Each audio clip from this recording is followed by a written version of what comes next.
Let me share a story you may not have spoken out loud, but you've probably felt in your bones. It's the story of the child who stands just a few steps away from everyone else, yet feels miles apart.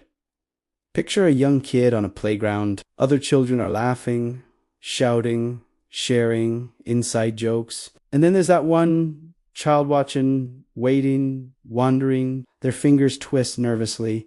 Their pulse beats a little too fast. They keep asking themselves, why does it feel like there's a door everyone else can walk through, but not me? At first, it seems small, a moment anyone could ignore. A game they weren't picked for, a conversation that stopped when they walked up. But when these moments repeat day after day, they don't just fade. They carve themselves deep into memory. If we ever felt like that child event for one day, you already understand how rejection can feel heavier than any backpack. And if you haven't, chances are you've seen someone else carry that weight in complete silence. Today, we're going to explore the psychology of that excluded child, because their story doesn't just stay on the playground. It grows up and it shapes everything. Exclusion, you see, doesn't just happen on swings and slides. It shows up in classrooms where certain kids are always picked last.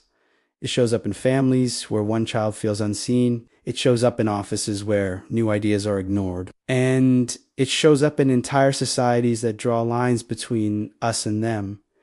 And hear us what most people don't realize.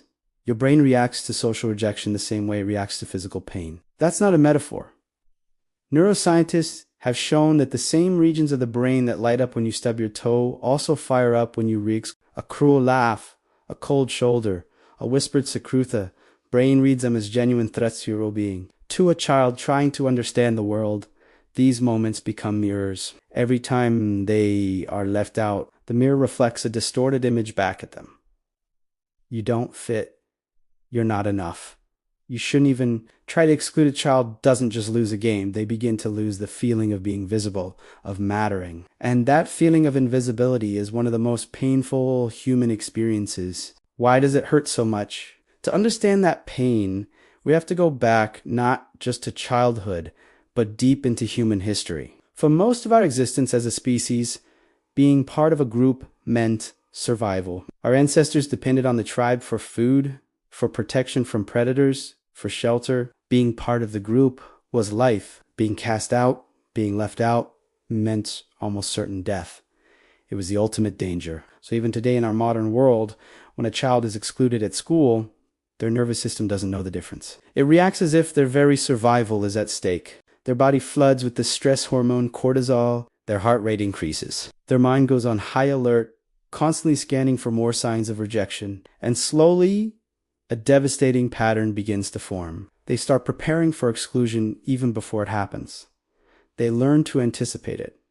So what do? They shrink. They stay quiet in class, even when they know the answer. They stop sharing their real thoughts, afraid they'll be judged. They edit themselves into someone smaller, someone less noticeable, hoping that if they take up less space, they won't be a target. And that fear grows up with them. That child becomes the adult who doubts their voice in meetings, who rehearses what to say a dozen times but then never speaks up. That child becomes the adult who fears deep relationships, who pulls away first to avoid the pain of being left. That child becomes the adult who second-guesses their own dreams, believing deep down that they aren't worthy of them. Even when they're finally surrounded by people who care, they carry a quiet, persistent question. Do I truly belong here? Or is it just a matter of time before they figure me out? And here, as the sad twist, this deep-seated fear can create the very distance they so desperately trying to avoid. Their cautiousness can be mistaken for coldness, their silence for disinterest, and the prophecy of being alone fulfills itself. But let's be clear. Exclusion shapes the ones doing the excluding too. Children learn very early about social hierarchies, who has status and who does not. Sometimes they exclude not out of pure cruelty, but out of confusion, insecurity, or simply habit. They see who the popular kids are and they want to be part of that group. Psychologists call this in-group versus out-group behavior, and it's everywhere from playground politics to world politics. We instinctively cling to the feeling of belonging so tightly that sometimes we push others out just to feel more secure in our own place. The person who excludes is often just as insecure as the person being excluded. Both sides are shaped and often wounded by these moments. But the most fragile thing we carry is our identity. When a child is repeatedly left out, they rarely think they treated me unfairly or their behavior is wrong. A child's mind isn't built that way. Instead, their internal monologue sounds more like this: there must be something wrong with me. I must not be worth including.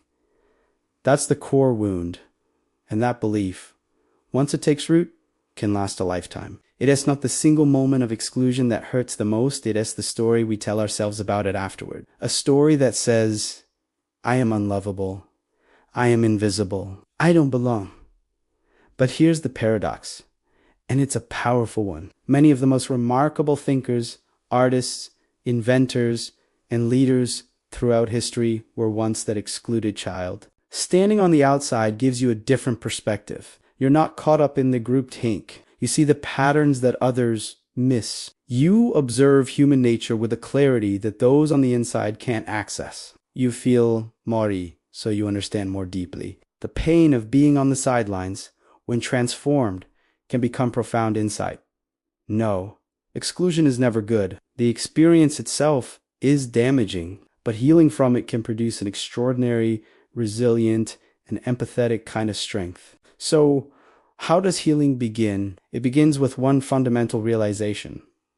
You were excluded, but that is not who you are. You felt invisible, but you are not invisibility. The experience is something that happened to you. It is not the definition of you. Our brains are incredibly plastic. They can learn new patterns, new relationships, new environments, and new choices. They can all work together to rewrite those old painful stories. Even just understanding that almost everyone on this planet has felt this way at some point helps to dissolve the illusion that you were ever truly alone in that feeling. The isolation you felt was real, but the belief that you were the only one was not. And this brings us to the power of a small gesture. What if we all remembered this story every time we noticed someone standing at the edge of a group, at a party, in the office, at a family gathering? A smile, a genuine question, hey, what are you working on? Or what did you think of that? A simple invitation, hey, we're grabbing a coffee, want to join us?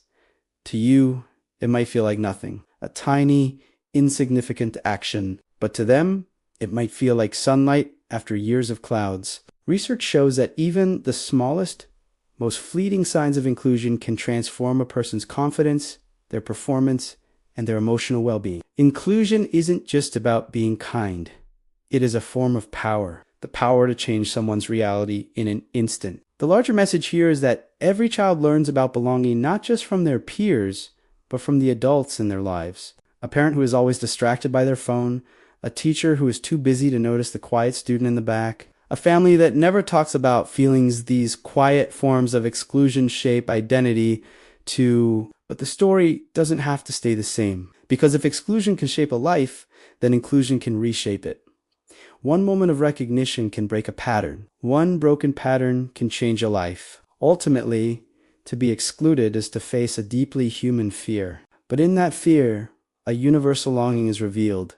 The simple, powerful desire to be seen, to be heard, and to be accepted for who we are. The excluded child is not just a character in a sad story. They are a symbol of the human heart in its most fundamental need. And healing truly begins when we realize that belonging is not something we must earn from others. It's not a prize to be won. It is something we can learn to give to ourselves by accepting our own story and our own worth. So the next time you see someone drifting toward the margins, or more importantly, the next time you feel yourself retreating into silence, shrinking back into that old fear, remember this: the story of the excluded child does not have to end where it started. It can end in recognition. It can end in compassion. It can end in connection. It can end with 3 simple, life-changing words that we can offer to others and to ourselves. You belong here. And maybe, just maybe, when we say it to others, we finally start to believe it for ourselves. Thanks for watching. If this story resonated with you, please consider subscribing for more content that explores the human experience. Deiki Keri.